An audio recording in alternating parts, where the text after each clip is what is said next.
Who's this random chick showing up in your feed right now? But maybe this isn't so random. You see, I am a survivor of extreme abuse, and it goes back years. And there are a lot of people involved. I want to connect with others that have survived similar, those who seek to shift policy or support healing. And I don't think I'm alone in that. The monsters were always real, and now people are finally believing. My parents had notoriety. My dad worked for a tech company that was well known, and then eventually the media. My abusive adoptive mom, she was actually in leadership of the adoption agency that she got kids from. They successfully used the news, the media, and they were painted as these saint-like parents who were down on their luck, and they were able to garner sympathy, financial donations, even houses. All things that there are evidence now that they ended up being completely fraudulent about. You know, having done several public speaking engagements in different capacities was one thing, but leaving the state to practice telling my story was essential for me because I could not seem to get comfortable telling it where I knew my family was extremely close by. Having to be in front of the camera and know that to build a documentary takes fundraising.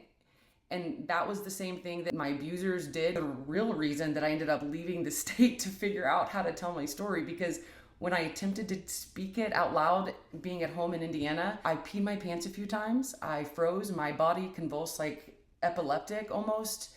I couldn't talk. Everything was just erratic, manic, and it was a trigger. And I knew why. My brothers are violent. They've threatened to kill me and my daughters. There's a lot involved with that, and I'll share that over time, but I'm not willing to take that risk anymore for myself or my kids. Being in front of the camera is incredibly uncomfortable and feels very performative. I mean, we've all seen what it looks like when Erica Kirk gets on a stage. It comes with a lot of mess and airing of dirty laundry, and it implicates people. So in my attempt to overcome my fear of being in front of the camera, I've decided that I would revert back to some childhood stuff. I mean, it's central to what this is all about anyway. So what I mean by that is like rely on some of the tools I was given when I was in therapeutic foster care. After I was rescued and placed, I was required to go through a bunch of different tests. And because of the extent of brainwashing, I saw a therapist a lot during the week, different specialists.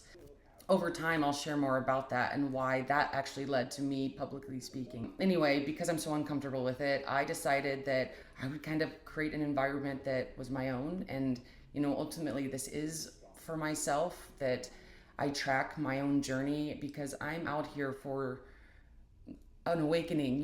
Movies raised me, what can I say? I've seen videos where people are doing other things, and I realize that's gotta help. So I'm going to do that. And because I'm in a legal state, I can talk about the fact that I also smoke weed, and I'm going to color in this coloring book for stoners. I know weed is a touchy conversation, but most of my siblings didn't use weed. They used meth, they used crack cocaine, they used booze, they used fentanyl.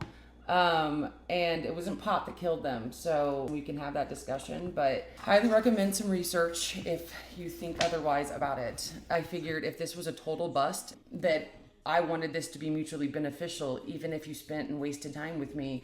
So I thought, what would I like in that case? And I really like to doom scroll watching people eat different foods from around the globe, and so I've got this here too. I believe our French pastries. I'm in Pittsburgh now, and I'm on the Savage, so don't judge how I open things. But anyway, here's the name, probably backwards. I mean, I'm not an Instagram influencer. I don't even usually wear makeup like this. I usually look like this. So if you're here for it, I'm gonna create these sessions, and it'll be like part 1 and part 2, giving kind of the overall view. And I'll put those as pinned posts on my Instagram specifically, and I'll share on YouTube longer form video because it's absolutely impossible to talk about all of this in one sitting. I had thought that I would be free once I got out of the abuse.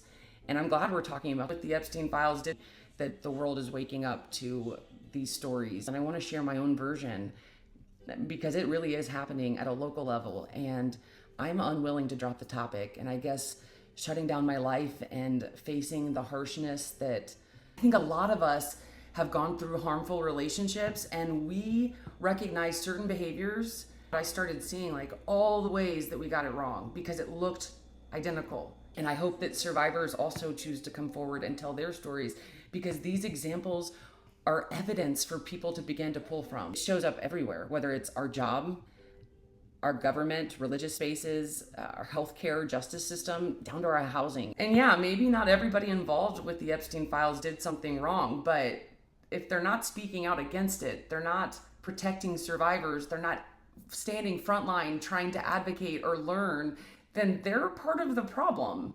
And I think that that's a broad, large conversation to be talking about. What everybody is seeing in the headlines has actually been happening right here in our communities, just hiding. And so the best thing I can do is show this thread between what I experienced in my childhood abuse, but then where I found the confirmation through good intentioned people all throughout my adult life. I think it says a lot for somebody who's untrained, ill-equipped, not really fit, to decide to get on their bike and cross multiple states to find humanity, mine included. I was becoming callous, and I don't think there's justice in that. I think the people who abused me, they wanted me to destroy myself, and it was working. Going on this bike ride, I was making this decision on the heels of coming out of a 2.5-year mental health crisis.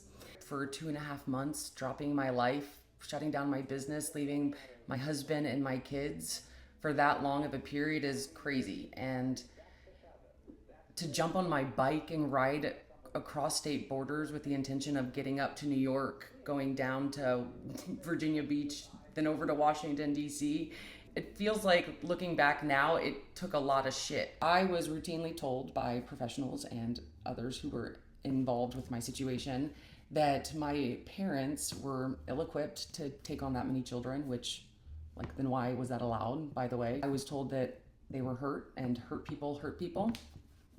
It wasn't their intention, or they didn't know better, what have you. And those were all justifiable reasons to abuse somebody, I guess, if that helps you sleep at night. But the thing is that I also checked all of those boxes.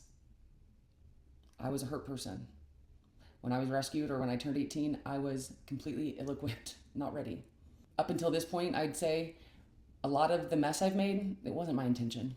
People I've hurt along the way, as I learned, it wasn't my intention. It has taken years to figure out if I was the monster too.